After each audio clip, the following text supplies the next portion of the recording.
պարոն Կարապետյանին ապօրինի որոշմամբ մեր պայքարը շարունակվելու է, մենք բողոքարկելու ենք,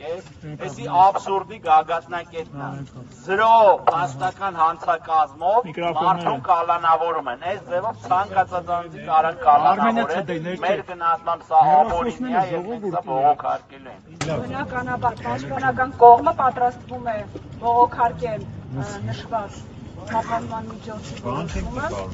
եւ ակնկալում ենք, որ ապագայում կունենանք արդարացի որոշում։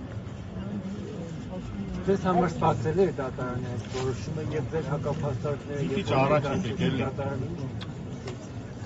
Բնականաբար մեր հակափաստարկները շատ էին, ինչպես նկատեցիք 4 ժամ անընդմեջ դատական նիստ է տեղի ունեցել եւ 4 ժամից 3.5 ժամը կարող եմ նշել, որ պաշտպանական կողմի ելույթն է եղել։ Բնականաբար այս քրեական վարույթի շրջանակներում ամբողջությամբ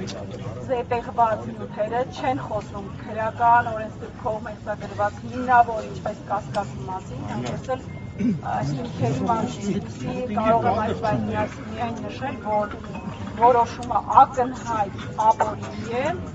եւ որևիցե կերպ չենք կարող հասկանալ նման պայմաններում անձին կալանավորելու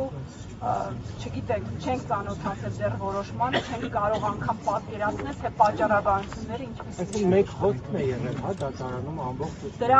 Դրա մասին քիչ առաջ ձեզ նշել էինք, այո, ինչը որ դուք տեսել եք, այդ տեսագրության մասին է խոսքը։ Դե կարծիքով սա քաղաքական հրահանգ էր, վերևից զանգ է եկել դատավորին։ Ես չեմ կարող դրա մասին որևիցե հայտարարություններ անել, ես չեմ կարող նման արձագանքներ ձեր հարցերին տալ, դուք ենթադրությունները թողնում եմ ձեզ։